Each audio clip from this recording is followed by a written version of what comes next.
À quelques jours de la sortie de eSport FC 2025 et à quelques mois de celle de FM 2025, Konami semble se réveiller avec la sortie très prochaine de eFootball 2025. Il était temps. Mais comme d'habitude, avant de t'en parler, n'hésite pas à t'abonner. On approche doucement mais sûrement des 50 000 abonnés. Ce sera extraordinaire et surtout que je prépare une FAQ incroyable. Et si tu ajoutes à ça un petit like et un commentaire, c'est parfait. N'hésite pas à me dire d'ailleurs t'es pour quelle équipe, ça me ferait plaisir de le savoir. Sans plus attendre, on passe directement à l'info. Et le pire, c'est que c'est même pas Konami qui nous la balance cette info, c'est un leaker. Parce qu'il y a une mise à jour qui est prévue le 12 septembre 2024. Là, il y a marqué 12 septembre 2025, mais c'est une erreur. Et dans cette mise à jour, en fait, ce sera juste l'update pour eFootball 2025 qui apporte son lot de nouveautés, si je peux dire.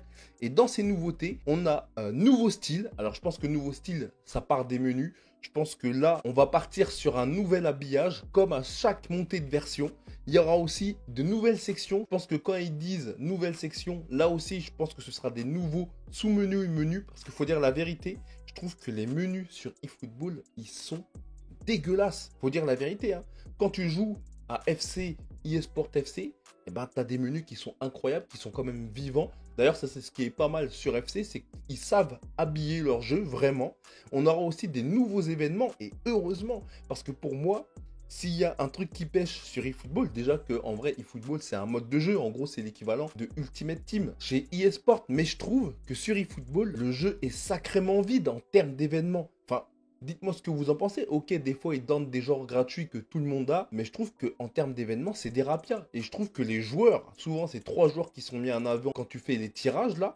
Bah, je trouve qu'il n'y en a pas non plus des masses. Même si moi, très clairement, j'ai kiffé de fou l'événement Blue Lock. Parce que je sais pas vous, mais moi je suis un fan de l'anime et du manga Blue Lock. D'ailleurs, regardez, j'ai pas mal de tomes juste ici. Je crois que je dois avoir les 10 premiers tomes. Et surtout ça j'en suis très fier. Regardez les gars, c'est une carte qui est très rare, la carte la plus rare, et c'est Nagi, tout simplement. Alors je sais pas si vous voyez bien la mise au point, mais c'est Nagi, le BG. Et voilà, moi j'ai kiffé cet événement, vraiment j'étais aux anges. D'ailleurs je crois que j'ai tous les joueurs de Blue Lock. Bref, ils annoncent de nouveaux graphismes, mais là j'ai bien vu, enfin il y a un leaker qui a fait fuiter l'info déjà il y a quelques temps, et apparemment ce serait juste une mise à jour au niveau de l'effet sur les cheveux. C'est pas fou en soi, mais voilà, ce serait rien non plus, ce sera pas non plus un gap de mise à jour de fou au niveau des graphismes. Et ça nous dit des nouveaux serveurs. Alors ça, nouveaux serveurs, qu'est-ce que ça veut dire? Est-ce que ce sera plus fluide pour les matchmaking? J'espère, parce que des fois, attendre presque 1 minute pour lancer un match, c'est une catastrophe.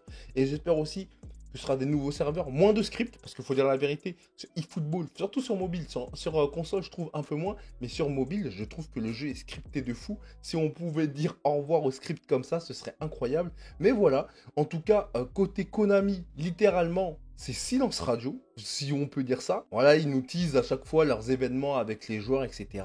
Mais j'ai l'impression qu'on est à un point où Konami, ils en ont littéralement plus rien à faire de la compétition, de la concurrence, enfin d'attirer des nouveaux joueurs sur eFootball. J'ai l'impression qu'ils se satisfont des joueurs actuels, et pour moi c'est problématique. Quand on voit la communication que balance eSport FC, enfin eSport tout court, pour leur FC25, ben on se dit que quand même, moi je comprends, moi en vrai, quand je parle aux gens, ils me disent qu'ils préfèrent largement eSport FC, alors que ces gens-là n'ont même pas lancé eFootball, n'ont jamais lancé eFootball de leur vie, ils ne connaissent même pas PES, et je les comprends. Pourquoi? Parce qu'en fait, FC25, là, qui va sortir, prend tellement de place dans la communication, que forcément, ça écrase littéralement tous les jeux.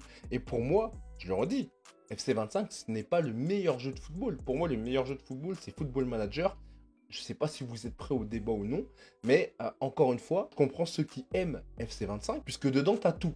T'as de la carrière joueur, de la carrière entraîneur, même si pour moi c'est hyper basique. T'as le mode FUT qui est l'équivalent de eFootball, alors que eFootball c'est un jeu à part entière. Bah là, dans le jeu, c'est un mode de jeu qui marche très bien, qui est très bien fourni. Et regardez, là, ils nous teasent leurs événements, ils nous teasent 3 joueurs comme si c'était incroyable. Et ça, et là, je tombe des nues, parce que du coup, ils avaient communiqué sur la nouvelle version qui arrive. Regardez, c'est juste ici. J'étais passé au travers de l'info, là, je la découvre avec vous. Le compte à rebours a commencé, eFootball fera naître la nouvelle saison, mais voilà, il n'y a pas de date. Il n'y a pas de date, voilà, on voit juste qu'il y a marqué. Du coup, il y aura un événement là qui arrive, tac, tac, tac, tac. Et ça dit que cet événement-là, c'est jusqu'au 11 septembre. Du coup, le 12 septembre, le lendemain, on a la mise à jour, et ce serait là. Mais voilà, ils l'ont teasé, mais voilà, il n'y a pas de cinématique. C'est un truc de fou de ne pas lancer une cinématique pour annoncer la nouvelle version de ton jeu, à clairement une semaine de sa sortie, de son évolution.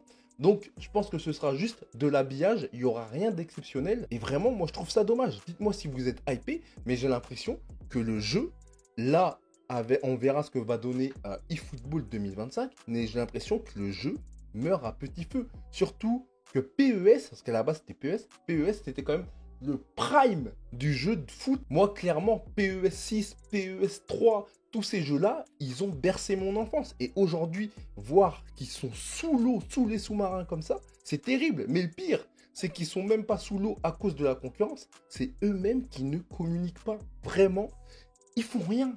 Après, j'ai vu les chiffres. J'ai vu qu'au niveau de l'Asie, sur le mobile, ça leur rapporte des millions de dollars chaque mois. C'est une dinguerie. Et ils se contentent de ça en mode pompe à fric. Mais moi, je trouve ça terrible. Regardez, là, je me dis, vas-y, je vais faire une petite vidéo quand même pour en parler. Parce que j'avais déjà fait une première vidéo pour dire qu'à mon sens, eFootball mourrait avec la version 2025. Puisque là, on touche le maximum, le summum du zéro hype. J'ai jamais été autant pas hypé par la sortie d'un jeu, même si j'y jouerai, hein. Les gars, j'y jouerai, je vais y jouer, je vais mettre la main dessus, je vais y jouer, mais je sais que ça va pas être une expérience de fou, je peux me tromper. Parce que s'il y a la Ligue des Masters, là, ça change tout. Je serai dessus H24. La Ligue des Masters, on se rappelle à quel point c'était incroyable. Mais voilà, faut lire entre les lignes, faut regarder les tweets, faut regarder les notifs des mises à jour. Mais là, en fait, ils en ont parlé. Mais voilà, ça se résume à un tweet. Un mec qui n'a pas Twitter, comment il fait pour savoir que la mise à jour arrive, qu'il y a une nouvelle version qui va sortir très prochainement? Parce que là, ils disent très prochainement, mais il n'y a pas de date. Et très prochainement, surtout qu'ils lancent un événement jusqu'au 11 septembre. Alors peut-être qu'ils communiqueront lundi ou ce week-end, j'en sais rien du tout. Mais je ne comprends clairement pas le positionnement de Konami sur son jeu de football phare. Parce que je pense que chez Konami, de toute façon, chez Konami, ils ont que ça comme jeu de sport, hein. On est quand même sur un mastodonte de l'histoire des jeux de football qui est en train de s'éteindre chaque année de plus en plus. C'est terrible. Bref, donc voilà, save the date. Retenez une seule date. Le 12 septembre 2024, on aura eFootball 2025. Est-ce que vous êtes hype? Dites-moi ce que vous pensez de la trajectoire que prend eFootball, enfin PES, Konami avec leur jeu de foot. Dites-moi ce que vous en pensez, on échange en commentaire et je réponds à tous les commentaires. Surtout, n'hésitez pas à vous abonner, ça me fait extrêmement plaisir encore une fois de vous voir grossir, de voir vos commentaires et d'échanger intelligemment bien évidemment sur ce qu'est en train de faire eFootball. Mais voilà, je le redis, c'est clairement pour moi le jeu est en train de s'éteindre, la licence est en train de s'éteindre en termes même de licence dans le jeu. Ils ont de moins en moins d'équipes, de clubs, de partenariats.